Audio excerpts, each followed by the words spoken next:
불이 난 건물 아래 에어매트가 설치된 건 저녁 7시 48분. 소방이 현장에 도착한 지 5분 만이었습니다. 그로부터 7분 뒤 7층 객실에 있던 여성이 매트 위로 떨어졌습니다. 하지만 중앙이 아닌 가장자리로 떨어지면서 매트가 뒤집어지듯 곧게 섰고 곧이어 떨어진 남성은 큰 충격과 함께 바닥으로 추락했습니다. 두 사람은 심정지 상태로 병원으로 옮겨졌지만 숨졌습니다.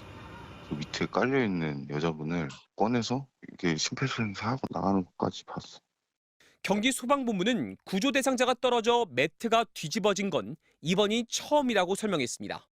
소방이 설치한 에어매트는 가로 7.5m, 세로 4.5m, 높이 3m 크기로 공기를 빼고도 무게가 126kg에 달해 좀처럼 뒤집히지 않는다는 겁니다.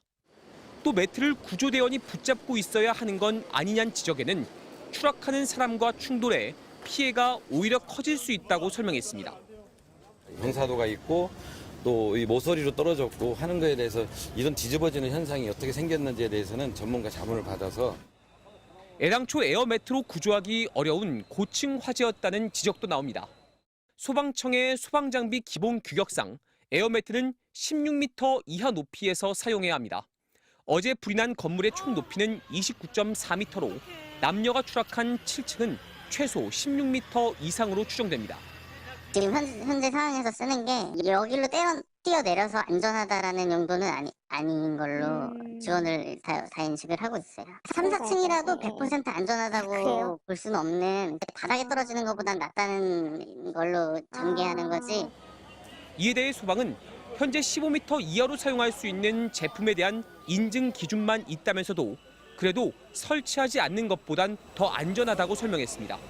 또 어제 현장엔 아파트 23층 높이까지 구조 활동을 할 수 있는 굴절 사다리차도 투입됐지만 여건상 펼치지 못한 걸로 확인됐습니다.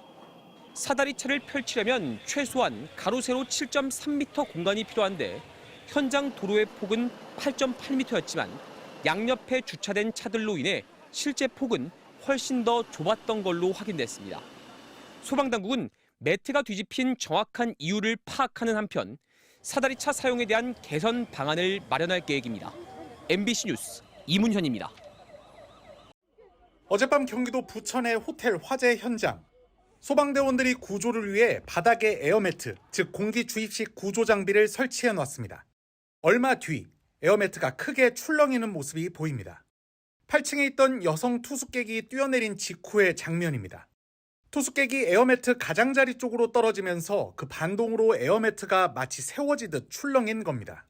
소방대원들이 튕겨나간 여성을 구조하기 위해 달려가는 순간 남성 투숙객도 뛰어내렸는데 공교롭게도 매트가 들린 쪽으로 떨어진 것으로 전해졌습니다. 두 사람은 모두 심정지 상태로 병원으로 옮겨졌지만 결국 숨졌습니다. 여자 먼저 뛰어내리고 네. 바로 남자가 같이 뛰어내렸어요. 그래서 이게 매트가 뒤집어지면서 남자분은 그냥 바로 땅으로 떨어졌고 네네. 여자분도 매트 가해 쪽에 떨어져가지고 네. 땅에 많이 부딪혔을 것 같기도 해요. 소방 관계자는 브리핑에서 당초 에어매트가 정상적으로 펼쳐져 있었는데 투숙객들이 뛰어내리면서 뒤집힌 것으로 파악된다며 조사를 해봐야 될 것 같다고 말했습니다. 방재 관련 전문가들은 보통 뛰어내리는 충격 때문에 에어매트가 뒤집히는 경우는 잘 없다며 정상적 설치 여부를 비롯해 요구조자와 소방대원들이 어떻게 소통했는지 등 조사가 필요해 보인다고 말했습니다. 앞서 어제 저녁 7시 40분쯤 경기 부천의 한 호텔 8층에서 불이 나 8층과 9층에 묵고 있던 투숙객 7명이 숨졌습니다. 다른 투숙객 12명도 중경상을 입어 치료를 받고 있습니다. 소방당국과 경찰은 오늘부터 합동 감식을 벌여 정확한 화재 원인을 조사할 방침입니다.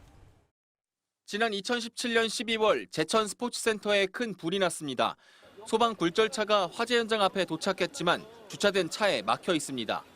건물 위로 대피한 시민들을 구해야 하는 급박한 상황에서 보다 못한 시민들이 함께 차를 밀어봅니다. 스포츠센터 주변의 불법 차량 때문에 소방차 진입도 지연됐습니다.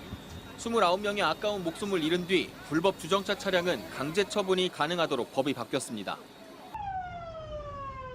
아파트 상가에 불이 난 상황을 가정한 소방훈련. 좁은 골목길에 소방차가 줄지어 들어오지만 화재 현장을 수십 미터 앞두고 불법 주정차된 차량에 가로막힙니다. 소방대원들이 내려서 차량을 밀어보지만 차량은 꿈쩍하지 않습니다. 결국 소방차가 주차 차량을 그대로 밀고 지나갑니다.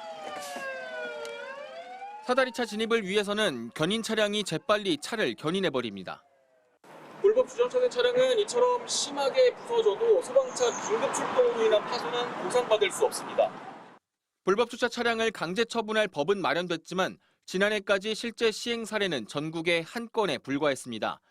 하지만 소방당국은 이제 충분한 유예 기간이 지났다고 보고 올해부터는 적극 대응하겠다는 방침입니다.